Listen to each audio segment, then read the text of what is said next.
बिस्मिल्लाहिर्रहमानिर्रहीम, अस्सलाम वालेकुम। Welcome to she's cooking corner. तो क्या हाल है आप सबके।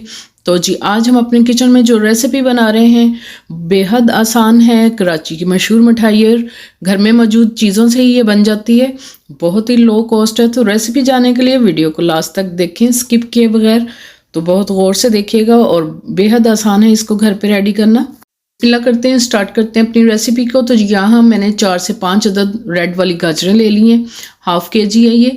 अच्छे से वॉश करें और नाइफ़ की मदद से आपने छील लेना है और इस तरह से आपने बारीक बारीक कटिंग करनी है ताकि ब्लेंडर जग में आसानी से ये ब्लेंड हो जाए। तो इस तरह से मैं तमाम गाजरों की बारीक कटिंग कर लूँगी। तो जी इस तरह से मैंने कटिंग कर ली है और 1 गिलास पानी का डालेंगे हम इसके अंदर और इसको ब्लेंडर जग में अच्छे से ब्लेंड करना है, अच्छा सा पेस्ट रेडी करना है अपने। तो सबसे पहले मैं पेंदा जो है सांचा है मेरे पास, तो इसके पेंदे में मैं ऑयल या घी आप लगा लें, इसको अच्छे से ब्रश करें ताकि जब आप रेडी करें अपनी रेसिपी को तो सबसे पहले आपके पास ये रेडी होना चाहिए। अच्छे से आपने ब्रश से इसको ग्रीस कर लेना ताकि आसानी से निकल जाए। इसमें जाएगा 2 कप मयरिंग कप जो है वो मैंने चीनी के लिए ये वाला, और 1 कप इसमें कॉर्न स्टार्च सूप बनाने वाला सूप जाएगा और 1 गिलास पानी का ऐड करेंगे हम इसमें। ये किसी भी मार्केट से आपको मिल जाएगा, ग्रोसरी स्टोर से।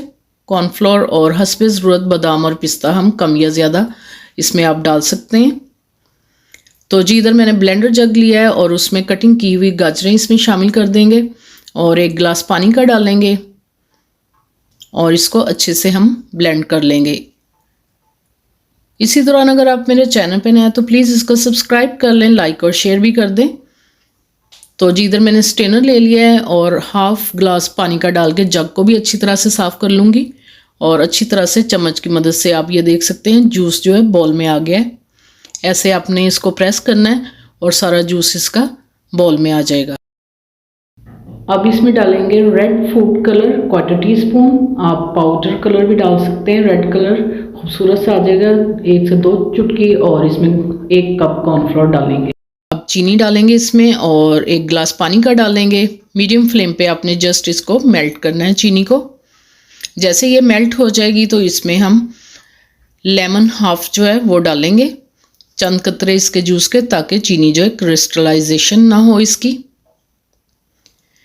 और कॉर्नफ्लोर को भी अच्छे से घोल लेंगे। इसमें मैंने मिक्स किया था 1 कप और अच्छे से घोल के बिल्कुल स्लो फ्लेम पे आपने इसको मिक्स करना है और चम्मच मुसलसल आपने चलाते जाना है और फ्लेम बिल्कुल स्लो होगी यहाँ, क्योंकि अगर हम तेज़ आंच पे बनाएंगे तो ये गुठलियाँ पड़ जाएंगी इसमें। और हल्की आंच पे आपने इसको इस तरह से मुसलसल चलाते जाना है तो ये आहिस्ता आहिस्ता से इस तरह से गाढ़ा हो जाएगा। और इसमें तकरीबन 3 से 4 टेबलस्पून घी जाएंगे। देसी घी मैंने डाला है, अब बनास्पति भी डाल सकते हैं। जैसे ही मेल्ट हो जाए तो आपने दूसरा टेबलस्पून डालना है। एक साथ आपने बिल्कुल नहीं डालना क्योंकि फिर शाइनिंग नहीं आती। जैसे ही मेल्ट हो जाए तो फिर आपने इस तरह से 3 से 4 टेबलस्पून इसमें ऐड करने हैं घी के और इस तरह से आपने मुसलसल चलाते जाना है। मीडियम टू लो फ्लेम पे आपने ये पकाना है। इस तरह से आप देख सकते हैं इसकी कंसिस्टेंसी। तो यहाँ पे आपने मीडियम फ्लेम कर देनी है और अच्छी तरह से आपने इसको मिक्स करना है। जब ये पेंदा छोड़ देगा तो ये बिल्कुल रेडी हो जाएगा। आप देख सकते हैं बड़े बड़े से बबल्स आ रहे हैं इसमें। तो हम चेक कर लेते हैं प्लेट में डाल के इसको और 2 मिनट के बाद चेक करेंगे। ये देखें 2 मिनट हो गए तो ये बिल्कुल जेली टाइप हो गया है, तो बिल्कुल ये रेडी है। अब हम कुछ कटे हुए बादाम और पिस्ता इसमें ऐड कर देंगे और कुछ जो हैं वो इस तरह से डेकोरेट कर देंगे सांचे में। इसको आपने पहले ही रेडी करना है। और ये मेरे पास इलायची का एसेंस है वो डाल देंगे चंद कतरे। आप इलायची पाउडर भी डाल सकते हैं एंड में। और ये बिल्कुल रेडी है तो अब हम डालते हैं इसमें। जल्दी जल्दी से आपने डालना है क्योंकि ये ठंडा हो जाएगा तो फिर ये सेट नहीं होगा। तो चम्मच की मदद से आपने इस तरह से इसको सेट कर लेना है, लेवल कर लें इस तरह से। और थोड़ा सा इस तरह से आप टैप करेंगे और 2 से 3 घंटे में ये बिल्कुल जम के रेडी हो जाएगा। तो जी इधर 2 से 3 घंटे हो चुके हैं इसको। तो अब मैं ऊपर दूंगी इसके प्लेट और इस तरह से हम इसको टर्न करेंगे तो इजीली ये निकल आएगा। क्योंकि हमने इसको ग्रीस किया था इसलिए ये निकल आया आसानी से। एक तेज़ नाइफ़ की मदद से आपने इस तरह से इसकी कटिंग करनी है। जैसे ये मार्केट से हमें मिलता है क्यूब्स की शक्ल में, इस तरह से हम इसके क्यूब्स में कटिंग कर लेंगे। तो बहुत ही मज़ेदार बनती है और बहुत ही कम चीज़ों से ये रेडी हो जाती है। तो डेकोरेट करके दिखाते हैं डिश में आपको इसकी फाइनल लुक।